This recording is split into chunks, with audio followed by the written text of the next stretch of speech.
Je vais être témoin au milieu de ma génération, annoncer ta parole, éclairer le peuple qui te cherche, témoigner de ton amour à tout ce monde découragé, apporter ta guérison, Seigneur, tous les cœurs qui sont blessés, redire au monde que tu es bon, Seigneur. Bien-aimés dans le Seigneur, je vous salue au nom puissant de notre Seigneur Jésus-Christ. Nous sommes dans le temps de fête, alors que nous nous préparons à entrer dans une nouvelle année. Je prends le temps vraiment de mener une réflexion sur la parole de Dieu qui met un lien entre le retour de Jésus et la fin des temps. Donc chaque année, c'est une fin des temps et qui nous introduit à un temps nouveau. Donc nous appelons cela la fin de l'année pour une nouvelle année. Alors c'est important que nous puissions aussi réfléchir en termes de la fin de temps pour un temps nouveau. Nous avons à Noël chanté, donc nous attendons et nous le disons à chaque messe, nous mettons notre attention sur le retour de Jésus. Nous attendons ton retour dans la gloire. Mais Jésus, lui, met son attention, il est concentré sur notre départ, sur notre départ en mission. Et nous allons comprendre pourquoi. En fait, c'est que notre départ en mission peut hâter son retour. Voyez-vous? Nous souhaitons son retour, mais lui attend notre départ en mission. Parce que c'est ça qui peut hâter son retour. Alors donc, nous allons voir le lien entre ce retour de Jésus que nous avons célébré à Noël, n'est-ce pas? Et puis le lien avec la fin de temps, donc qui est la fin de l'année, l'année civile, mais en même temps aussi la fin, le commencement des temps nouveaux. Donc chaque année c'est un temps de grâce et nous ne savons pas toujours quand est-ce que les choses vont arriver. La parole de Dieu est claire là-dessus, mais il y a une responsabilité que le Seigneur nous incombe. Donc, la parole de Dieu le dit clairement. Nous allons regarder dans 2 textes avant que je commente le thème. Donc, nous devons aller pour que Jésus vienne. Voilà.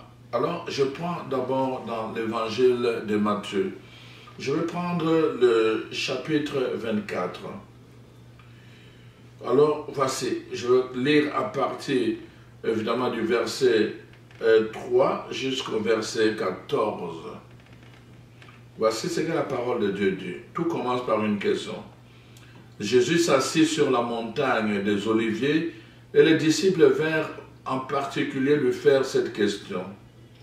Dis-nous, quand cela arrivera-t-il et quel sera le signe de ton avènement et la fin du monde?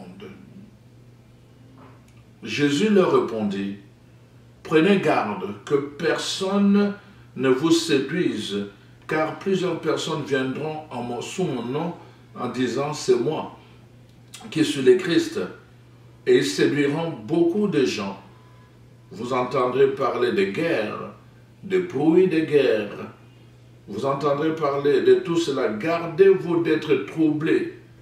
Gardez-vous d'être troublés, car il faut que ces choses arrivent. Gardez-vous d'être troublés, il faut que ces choses arrivent. Mais ce ne sera pas encore la fin. Ce ne sera pas encore la fin.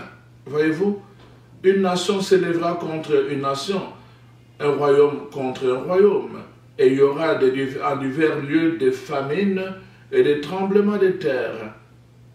Tout cela ne sera que le commencement des douleurs. Voyez-vous? Donc c'est important quand nous relisons la parole de Dieu, ça nous donne une lumière. Donc voilà, tout cela ne sera que le commencement de douleurs. Nous devons donc être attentifs parce que quand le commencement commence, donc la fin aussi est proche. Les choses vont s'accélérer. Alors, on vous livrera au tourment et l'on vous fera mourir et vous serez haïs de toutes les nations à cause de mon nom. alors aussi plusieurs succomberont. Aïe, aïe, aïe, aïe. Et c'est ça, c'est pour cela que nous en parlons. Plusieurs personnes qui sont des chrétiens vont succomber parce qu'ils vont renier leur foi. Ils succomberont et ils se trahiront. Ils se haïront les uns les autres.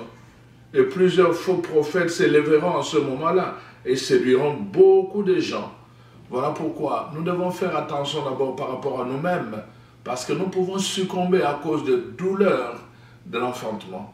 Et deuxièmement, nous devons faire attention par rapport aux autres, parce que plusieurs prophètes pourront nous séduire et nous allons les suivre par séduction. Donc c'est très important que nous fassions attention. La parole de Dieu nous dit cela. Donc la charité du plus grand nombre se refroidira. On a vu ça aussi dans 2 Timothée 3, versets 1 à 5, que vraiment l'amour de plusieurs personnes va se refroidir en ce temps-là. Mais celui qui persévérera jusqu'à la fin sera sauvé. Maintenant le verset 14, cette bonne nouvelle du royaume sera prêchée dans le monde entier pour servir de témoignage à toutes les nations, alors viendra la fin. Vous avez entendu. Avant, il dit, ça ne sera pas encore la fin. Il y aura des tourments, des tribulations, des persécutions. Ça ne sera pas encore la fin. La fin viendra avec la bonne nouvelle du royaume qui doit être annoncée. Cette bonne nouvelle, c'est quoi la bonne nouvelle? Annoncer que voilà, il y a des situations qui vont arriver dans le temps de la fin et comment nous devons nous préparer à cela. C'est ça que nous devons annoncer. La Bible dit que nous devons l'annoncer. Mais quand on l'annonce, les gens ont peur. Quand on l'annonce, les gens nous traitent de fémondistes. Voyez-vous? Donc vraiment, c'est ça le contraste. La parole de Dieu, Jésus lui-même nous demande, donc pour que la fin arrive, nous devons annoncer. Nous devons annoncer la bonne nouvelle qui concerne le temps de la fin. Pour que l'amour de chrétien ne se refroidisse pas. On voit dans les familles, on voit dans les communautés chrétiennes, il n'y a plus d'amour. Les gens se disent chrétiens mais ne sont pas capables de s'accueillir dans la différence. On demeure dans les églises, on est des racistes. Dans les églises, on a des catégories sociales. Dans les églises, on a des cliques, n'est-ce pas? Donc, ça c'est dans nos églises aujourd'hui, le monde est entré dans l'église. Et si nous ne faisons pas attention, justement, c'est ça qui arrive. C'est pour cela que la parole de Dieu nous dit, nous devons faire attention. Si nous voulons hâter le temps de la fin, nous devons aller annoncer la bonne nouvelle du royaume. Et c'est ça que la parole de Dieu nous dit concernant le temps de la fin. Annoncer la bonne nouvelle du royaume. Ça, c'est la première chose. Maintenant, nous allons voir dans l'évangile de Marc. L'évangile de Marc, le chapitre 13 aussi, nous met dans la même perspective. Donc, on voit donc Jésus qui nous parle à travers le chapitre 13. Alors, donc, on a affaire à la même chose. Au verset 3, Jésus s'assit sur la montagne des Oliviers, comme dans Matthieu, voyez-vous, en face du temple, et Pierre, Jacques, Jean et André lui firent en particulier cette question. Dis-nous, Seigneur, quand cela arrivera-t-il et quel sera le signe? Quel le signe connaîtra-t-on que toutes ces choses vont s'accomplir? Voyez-vous, la question concerne le temps de la fin. Ils sont préoccupés par cela. Nous devons être préoccupés par cela. Par outre mesure, bien sûr, mais dans le quotidien, nous devons réaliser que la parole de Dieu nous donne des indications, des indices que nous devons prendre à cœur, au sérieux. Nous ne devons pas négliger tous les indices qui préfigurent, qui anticipent en quelque sorte le retour de Jésus que nous attendons. Nous sommes tous d'accord, toutes les religions, on est en train de parler, nous attendons le retour de Jésus dans la gloire. Mais maintenant, comment attendons-nous ce retour? Et c'est ça le problème, voyez-vous? Donc nous attendons à Noël, Jésus ne vient plus naître, nous l'avons dit, mais il vient, il revient. dans notre monde. C'est ça que nous attendons. Et c'est ça que nous anticipons dans la joie. Pourquoi? Parce qu'il vient briser nos chaînes. Il vient briser tout ce qui nous maintient dans l'esclavage. Il vient nous rendre libres. Et c'est ça la raison de notre joie. Et alors, voyez-vous, la parole de Dieu donc, nous montre tout cela. Et puis, nous venons d'entendre, donc, les apôtres sont préoccupés. Ils veulent savoir le signe. Mais Jésus leur donne des indications. Il y aura d'abord des choses qui peuvent nous tourmenter, des choses qui peuvent nous bouleverser, des choses qui peuvent nous effrayer. Et Jésus lui-même, il dit non, ça ne sera pas encore la fin. Mais après, voici comment Jésus relie la fin, toujours au message. La bonne nouvelle doit être annoncée donc, au monde entier. Quand la bonne nouvelle est annoncée à propos du temps de la fin, et alors donc viendra. Maintenant que tout le monde aura écouté cette bonne nouvelle, les gens qui vont l'accueillir, les gens qui vont le rejeter, mais au moins ils auront écouté. Pour que la justice s'efface, il faut que tout le monde ait la même information. À ce moment-là, on peut juger tout le monde de la même façon. C'est pour cela que la parole de Dieu dit, il faut que l'évangile soit annoncé. Mais l'évangile qui concerne ce temps-là. Donc nous devons nous préparer parce qu'il y aura au niveau personnel, comme je vous ai dit, on peut être fragilisé et on peut abandonner la foi. Mais il y aura aussi au niveau des messagers, de faux prophètes vont se glisser, n'est-ce pas, dans cette prédication. Et parfois, les temps sont graves et ils vont annoncer autre chose. Alors donc, c'est important que nous puissions comprendre comment nous devons nous comporter, comment nous pouvons hâter le retour de Jésus. Quand nous faisons notre part, alors Dieu va faire aussi sa part. Donc je suis en train de vous dire, nous devons aller donc en mission, nous devons partir pour que lui vienne. Nous devons aller en mission. Donc, voyez-vous maintenant, la question est posée dans l'évangile de Marc et nous allons entendre la réponse que Jésus donne. C'est en fait la même réponse. Il va dire, plusieurs viendront en mon nom. Donc, Jésus leur dit, Jésus s'est mis alors à leur dire, prenez garde que personne ne vous séduise, comme nous avons entendu de l'autre côté. Il commence à leur dire cela. Prenez garde que personne ne vous séduise, parce que plusieurs vont venir à mon nom et ils vont s'identifier à moi. Alors il leur dit aussi, vous entendrez parler de guerre, de bruit de guerre, mais ne soyez pas troublés, car il faut que ces choses arrivent d'abord. Donc même Marc répond la même chose.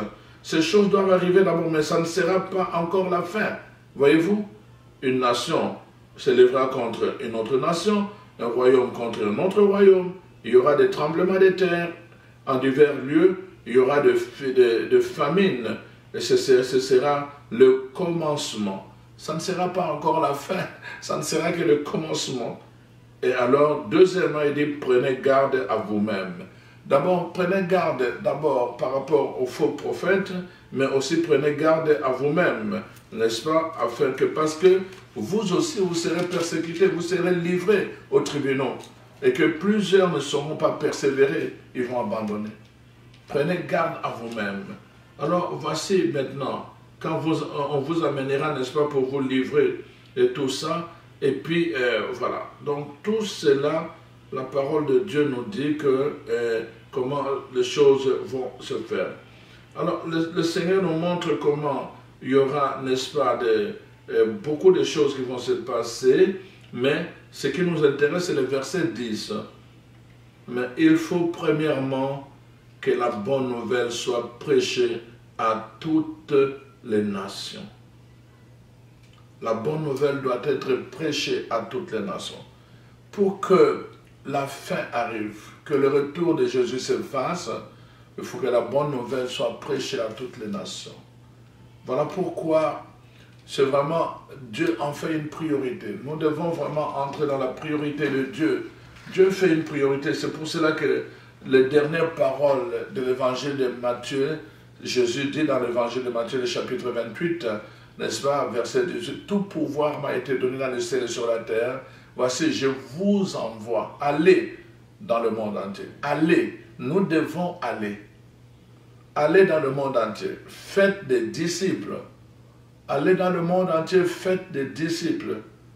baptisez-le et apprenez-leur à observer mes commandements. Allez dans le monde entier.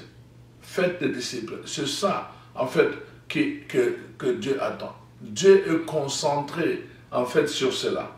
Que nous puissions aller pour faire des disciples. Pas juste pour annoncer, mais faire des disciples. C'est-à-dire amener les gens à la lumière de Jésus. Amener les gens à accueillir la lumière de Jésus. Amener les gens à la discipline de Jésus. Amener les gens à accueillir l'amour, les paroles d'amour que Jésus est venu nous annoncer. Amener les gens à accueillir la présence de Dieu qu'il est venu nous révéler. Donc, amener les gens à cela. Amener les gens, n'est-ce pas, à cette loi nouvelle que Jésus est venu nous apprendre, la loi de l'amour. N'est-ce pas? Il a été dit, œil pour œil, dent pour dent, mais moi je vous dis. Voyez-vous, ça c'est ce que Jésus nous apprend. C'est ça. Nous devons amener les gens à cela. Moi non plus, je ne te condamne pas. Lève-toi, Emma. Lève-toi. Va et désormais ne pêche plus. Moi non plus, je ne te condamne pas. Ça, c'est des paroles. Ce sont des paroles d'amour que Jésus donne pour que les gens qui sont comme morts spirituellement puissent être vivifiés de nouveau. Allez dans le monde entier. Les gens doivent être vivants pour se tenir devant Dieu. Ceux qui sont morts ne pourront pas se tenir devant Dieu. Ils ne pourront pas parce qu'ils sont morts. Dieu n'est pas un Dieu de mort, il est un Dieu de vivant. Nous devons aller pour vivifier les gens, leur donner la capacité de se connecter avec la vie, avec l'auteur de la vie, avec la source de la vie. Voilà donc d'abord ce que nous avons à comprendre, donc que c'est très très important. Donc avant que l'inévitable arrive, nous avons un devoir à faire, c'est d'aller annoncer le message. Et alors viendra le temps de la fin. Le temps de la fin, voyez-vous, c'est un temps où les gens sont éveillés, le temps de l'éveil. Pour Dieu, le temps doit être en crescendo, c'est-à-dire vers les hauteurs, vers l'élévation. Le temps de Dieu, c'est le temps de l'éveil. Le temps de la fin, c'est le temps de l'éveil. Les éveillés, c'est ces gens-là qui suivent une initiation, non, n'est-ce pas, de Jésus-Christ, à l'école de Jésus-Christ. Donc, à la lumière de Jésus-Christ, ces gens-là, n'est-ce pas, reçoivent l'éveil dans leur vie, n'est-ce pas? Ils apprennent à connaître les lois de Dieu, les lois de la parole, les lois du bonheur, les lois de l'éternité. Alors ces gens-là sont éveillés à ces lois-là, n'est-ce pas? Parce qu'ils sont initiés à ces lois-là. Alors ces gens-là, voyez-vous, qu'est-ce qui se passe en ce moment-là, n'est-ce pas? Ces gens-là vont choisir la vie. Ils vont choisir la vie parce que Dieu est vivant. En lui était la vie.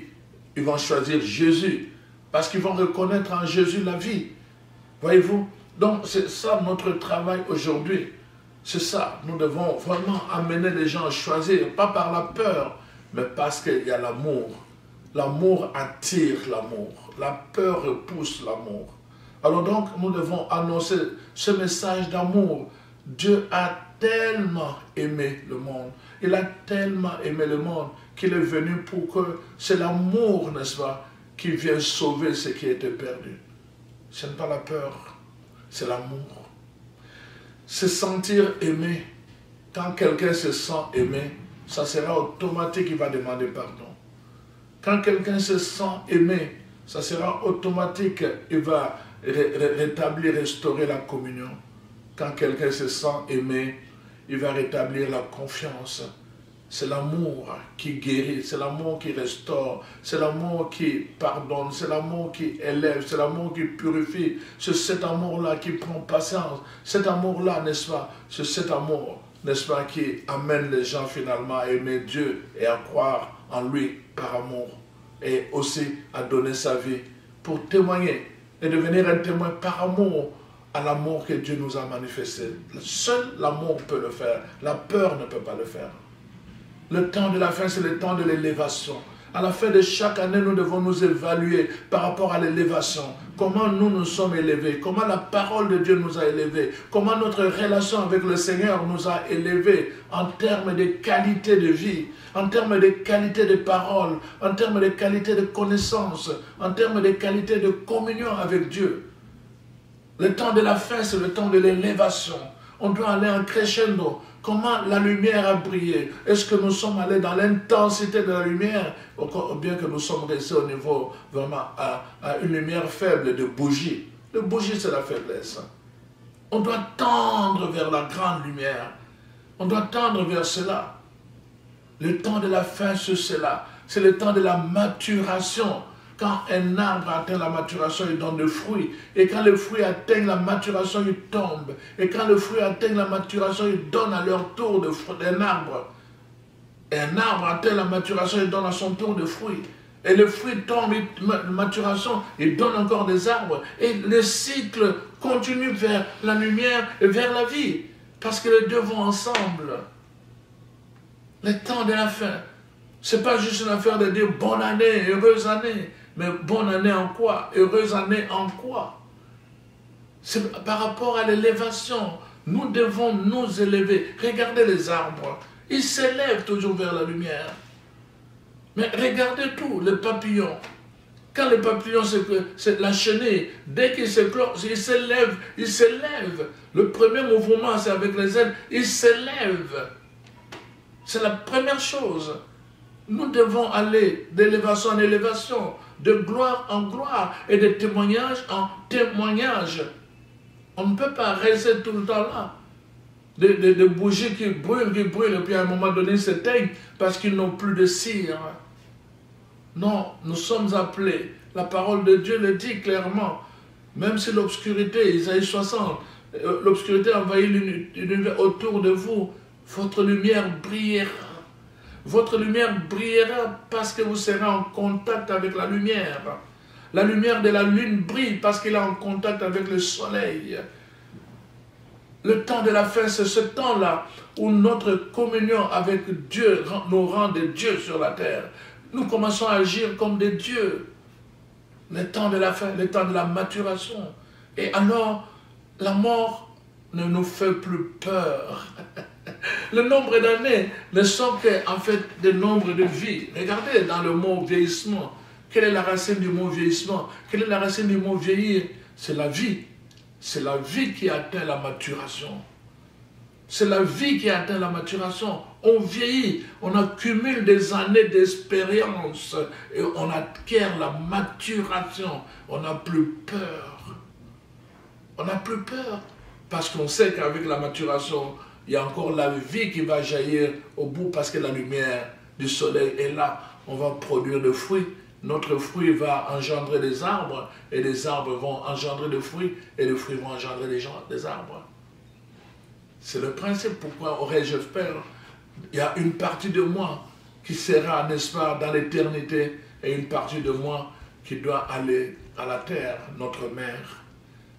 Nous avons été tirés de la terre et nous retournerons à la terre parce que c'est elle qui nous nourrit comme mère. Vous l'avez déjà su? Moi, vraiment, je méditais à ça. La terre est notre mère. C'est elle. La Bible dit, Adam, Dieu nous a créés à partir d'elle, de la terre. C'est la terre qui nous nourrit. Tout ce dont, en fait, tout ce qui soutient notre vie, c'est la terre qui, l'oxygène avec les arbres, l'eau, n'est-ce pas? On le voit. La nourriture, le fruit, n'est-ce pas? C'est la terre qui nous nourrit comme une mère nourrit son enfant. Et ça, c'est très important de comprendre cela. Très important. Il suffit d'observer, comme dit Jésus. Et alors, on réalise cela. Que la terre elle-même, elle est exposée au soleil. Voyez-vous? Donc, c'est important, chers frères et sœurs. Alors, qu'est-ce qui se passe maintenant? La parole de Dieu dit ceci, n'est-ce pas? Puisque tout cela va disparaître de cette façon, comprenez bien ce que vous devez faire. Il faut que votre vie soit sainte et marquée par l'attachement à Dieu. Vous devez attendre le jour du Seigneur en faisant tous vos efforts pour qu'il puisse venir bientôt. D'autres textes disent, vous devez attendre le jour du Seigneur en hâtant, hâter. Nous devons hâter, nous pouvons hâter le jour du Seigneur si chacun fait sa part. Que nous puissions annoncer aux gens la bonne nouvelle, l'amour. Le royaume de Dieu, c'est le royaume de l'amour. C'est le royaume de l'amour. Dieu est amour. Le royaume de Dieu, c'est le royaume de l'amour, parce que Dieu est amour. Alors donc, si nous faisons cet effort-là, d'annoncer, l'amour va envahir l'univers. et nous deviendrons de frères et de sœurs. L'amour unit les gens. Nous deviendrons de frères et de sœurs et nous pourrons expérimenter déjà les choses du ciel ici sur la terre. Et nous allons anticiper le royaume de Dieu sur la terre parce que nous vivrons déjà comme au ciel. Et c'est l'amour, seul l'amour peut faire cela. Dieu est amour, chers frères et sœurs. Alors voyez-vous maintenant la parole de Dieu nous montre que Satan ne veut pas cela. Satan veut contrecarrer ce plan-là. C'est pour cela qu'il fait deux choses. Premièrement, il va voiler les gens. Et deuxièmement, il crée des situations d'abattement. C'est-à-dire, qu'est-ce que je veux dire? Il va voiler l'intelligence des gens pour qu'ils ne comprennent pas le message que nous donnons. Donc, il va voiler. La Bible elle dit dans 2 Corinthiens 4 et 4, il est devenu le Dieu de ce monde, de ce siècle, n'est-ce pas? Qui voit l'intelligence des enfants de Dieu. Pour qu'ils ne voient pas la lumière. Pour qu'ils ne comprennent pas quand Dieu parle, pour qu'ils ne comprennent pas le message de l'amour. Lui va leur dire non, si vous voulez vous être quelqu'un, il faut vous venger. Hein. Le message de l'amour, c'est pour les faibles. Et là, la violence, n'est-ce pas? Et là, n'est-ce pas, un langage vulgaire, n'est-ce pas?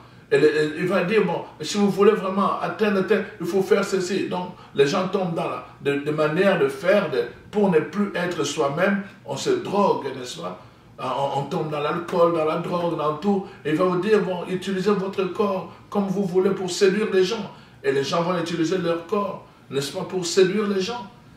Donc, voyez-vous, Satan veut contrecarrer ce plan de Dieu pour que l'amour ne soit pas au cœur. Que les gens puissent acheter le corps de quelqu'un avec l'argent, au lieu de mettre le cœur de quelqu'un avec l'amour.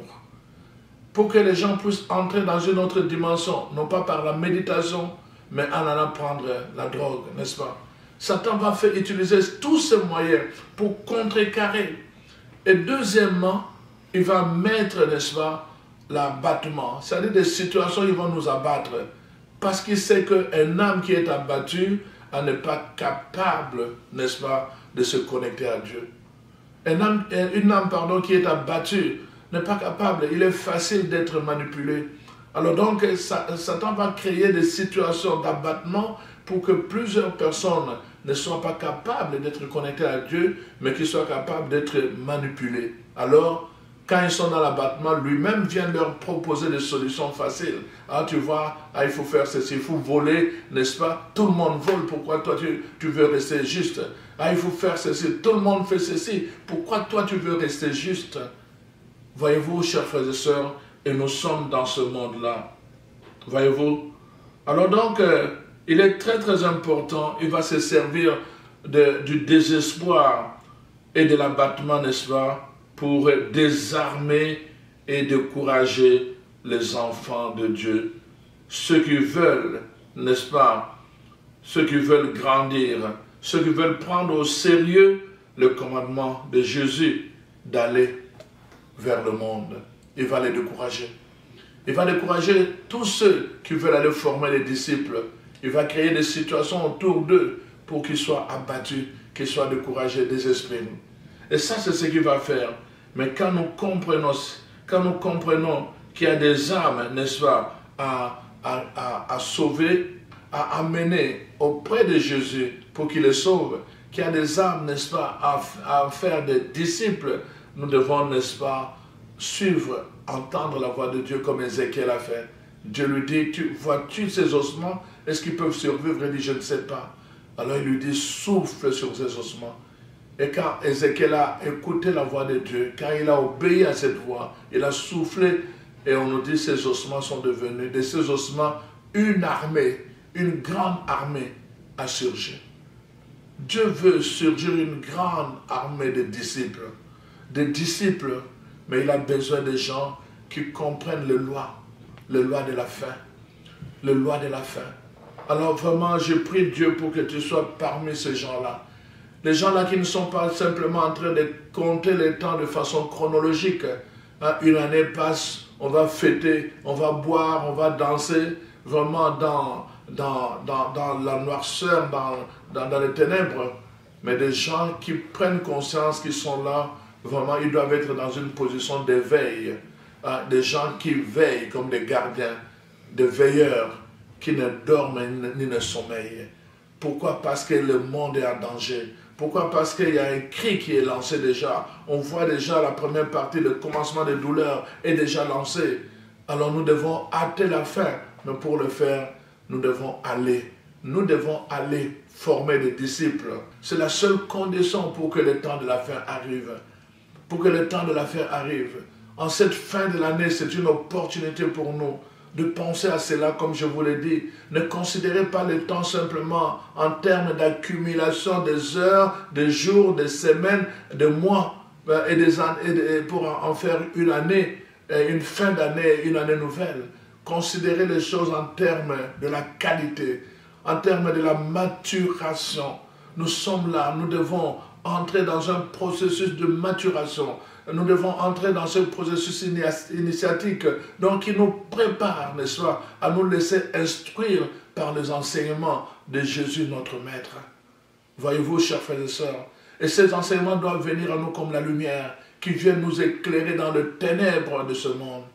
La lumière qui vient éclairer notre âme, la lumière qui vient éclairer notre intelligence, pour que nous ne puissions pas nous conformer aux lois de ce siècle, mais que nous soyons formés à l'intelligence des lois divines, que nous soyons formés à l'intelligence des lois de la maturation, les lois de l'éveil, les lois, n'est-ce pas, de bonheur, les lois de bénédiction, que nous soyons formés à cela, que nous soyons formés aux lois de l'amour, et à cause de cela, que nous puissions donner la qualité à cette année nouvelle, que ce soit une année qui va grandir, croître en amour, l'amour que je vais remplir dans mon cœur, dans mon langage, dans mes pensées, n'est-ce pas? Et cet amour va rayonner autour de moi. Et quand cet amour va rayonner de plus en plus, de plus en plus, de plus en plus, jusqu'à la fin de l'année, cet amour va atteindre une maturation et elle va porter des fruits. Les lois de l'amour. Nous devons vraiment implanter cela dans notre vie en tant que chrétiens. Nous devons laisser notre signature sur cette année nouvelle. Laissons notre signature sur cette année nouvelle. Laissons notre signature sur cette année nouvelle. Ne passons pas une année après une autre comme les païens. Nous sommes là pour marquer cette année parce que nous avons la connaissance des lois. Les lois de l'éternité, les lois de la nature, les lois de l'amour. Nous avons la connaissance. Cette connaissance nous vient de la parole de Dieu. Voilà pourquoi, chers frères et sœurs, vraiment, je vous en prie de ne pas débuter, de ne pas terminer cette année et débuter une année nouvelle comme des païens, juste en dansant, juste en buvant, juste en criant « bonne année ». Non, nous avons une lumière à apporter à cette année. Nous devons apporter une lumière pour que les ténèbres se dissipent de plus en plus. Nous devons apporter notre lumière pour reculer le règne de ténèbres. Nous devons marquer cette année par notre signature pour que Christ revienne. Nous devons hâter le retour de Christ afin qu'il vienne prendre totalement possession de notre monde. Mais, comme je vous ai dit, les choses que nous voyons qui nous font peur, ce n'est que le début, le commencement. La fin va se faire avec nous, avec notre participation. Mais nous devons nous réveiller. Frères et sœurs, réveillez-vous. Nous devons nous réveiller. C'est fini ce temps-là d'aller assister. C'est le temps de participer. Participer partout où il y a une séance de prière. Participer. Là où participez avec votre voix. Haussez la voix. Priez vous aussi. N'attendez pas que les autres prient. Priez vous aussi. C'est le temps de participer. Donnez-vous un programme de vie. Un programme de vie par semaine, par mois, pour participer à ce projet de maturation et que cette année soit une année de signature pour Christ. Une année de signature pour Christ. Je voulais même dire vraiment que c'est ça mon thème que je change. Une année de signature pour Christ. Alors vraiment, laissez votre signature tout au long de cette année nouvelle. Apportez la lumière, apportez l'amour, apportez la paix. Et que cela rayonne d'abord dans votre pensée, votre langage, votre cœur et autour de vous. Soyez vraiment des messagers de cela. Soyez des messagers, des témoins de cela. Et alors, votre lumière va briller, même si l'obscurité, n'est-ce pas, envahit le monde autour de vous. Et cette année va briller grâce à votre lumière. et grâce à ma lumière, et grâce à sa lumière, et tous ensemble, nous pourrons apporter cette lumière. Le monde attend la révélation de fils et de filles de Dieu parce qu'eux connaissent les secrets, parce qu'eux ont la lumière, parce qu'eux connaissent les lois de la lumière, les lois de l'amour, les lois de la vie, les lois de l'éternité et les lois pour hâter le retour de Christ. Que le Seigneur vous bénisse. Que cette année soit une année de paix, une année de joie, une année de lumière, une année de maturation, une année qui va porter aussi votre signature parmi tant de signatures au nom de Jésus. Amen.